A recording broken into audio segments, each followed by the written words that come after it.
ఐఏఎస్కు స్వచ్ఛందంగా విరమణ తీసుకుని కర్నూలు నుంచి వైసీపీ ఎమ్మెల్యేగా పోటీ చేసి ఓటమి పాలైన ఎండీ ఇంతియాజ్ రాజకీయాలకు స్వస్తి పలికినట్లుగా ప్రకటించారు. పేదలకు సేవ చేయడానికి ఐఏఎస్ నుంచి రాజకీయాలకు వచ్చినట్లు తెలిపిన ఆయన ప్రజా తీర్పును అనుసరించి బంధుమిత్రులు శ్రేయోభిలాషులతో చర్చించి రాజకీయాలకు గుడ్ బై చెబుతున్నట్లు తెలిపారు.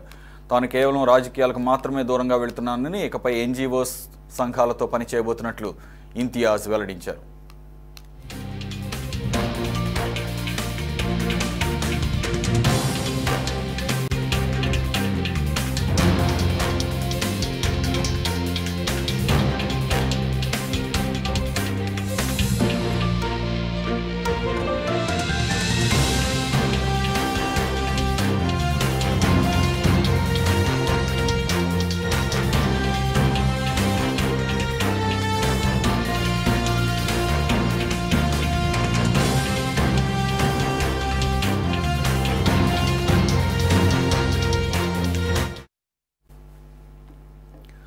ఐఏఎస్కు స్వచ్ఛందంగా విరమణ తీసుకుని కర్నూలు నుంచి వైసీపీ ఎమ్మెల్యేగా పోటీ చేసి ఓటమి పాలైన ఎండీ ఇంతియాజ్ రాజకీయాలకు స్వస్తి పలికినట్లుగా ప్రకటించారు. పేదలకు సేవ చేయడానికి ఐఏఎస్ నుంచి రాజకీయాలకు వచ్చినట్లు తెలిపిన ఆయన ప్రజా తీర్పును అనుసరించి బంధుమిత్రులు శ్రేయోభిలాషులతో చర్చించి రాజకీయాలకు గుడ్ బై చెబుతున్నట్లు తెలిపారు.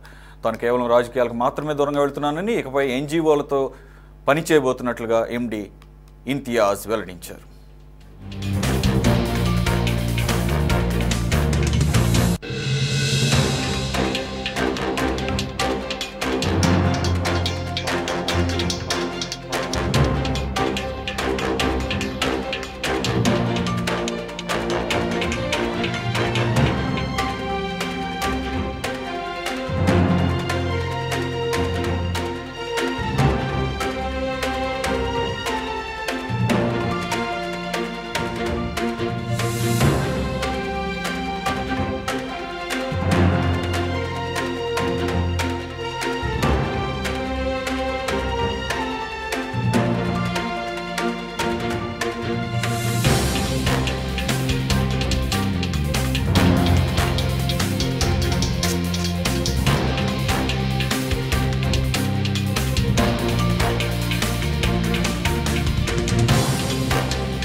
కర్నూలు నియోజకవర్గం నుండి వైసీపీ ఎమ్మెల్యే అభ్యర్థిగా పోటీ చేయడము, ఆ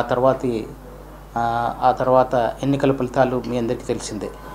గత కొంతకాలంగా బంధుమిత్రులు మరియు శ్రేయోభిలాషులతో కలిసి వారందరితో చర్చించి ఒక నిర్ణయానికి రావడం జరిగింది. అదేంటంటే మనకు రాజకీయ రంగం నుండి దూరం జరగడము, అలాగే రాజకీయాలకు మనకు దూరం కావడం అనే దానికి ఒక నిర్ణయానికి రావడం జరిగింది. రాజకీయ రంగం నుంచి దూరం అవుతున్నాను కానీ ప్రజాసేవ రంగం నుంచి కాదు. అలాగే ఇప్పుడు ప్రస్తుతము ఒక రిటైర్డ్ ఐఏఎస్ అధికారిగా, కొంత సామాజిక స్పృహ కలిగిన వ్యక్తిగా, ఒక సాహితీవేత్తగా నా వంతు కృషి చేయడానికి, ఒక మెరుగైన సమాజం కోసం నా వంతు కృషి చేయడానికి నేను సిద్ధంగా ఉన్నానని మీ అందరి ద్వారా తెలియపరచుకుంటున్నాను. గత 6 నెలల కాలంలో నాకు సహకారం అందించిన ప్రతి ఒక్కరికి, ముఖ్యంగా కర్నూలు నగరవాసులందరికీ, అక్కడ కార్యకర్తలకు, వారందరికీ కూడా ప్రతి ఒక్కరికి పేరు పేరున మనస్ఫూర్తిగా ధన్యవాదాలు తెలుపుకుంటున్నాను. రాబోయే రోజుల్లో మన సమాజంలో ఉన్న సామాజిక అసమానతలు కానివ్వండి, ఎన్నో రుగ్మతలు కానివ్వండి, అలాగే పర్యావరణ కాలుష్యం, వీటన్నిటినీ మనకు ఈ రూపుమాపేందుకు పనిచేస్తున్న వ్యక్తులతో, అటువంటి ఎన్జిఓ సంస్థలతో, వారందరితో కలిసి నేను పనిచేయడానికి సిద్ధంగా ఉన్నానని ఈ నిర్ణయం తీసుకోవడం జరిగిందని మీ అందరికీ తెలియజేసుకుంటాను. రాజకీయ రంగం నుంచి దూరంగా జరుగుతున్నానని చెప్పేసి మీకు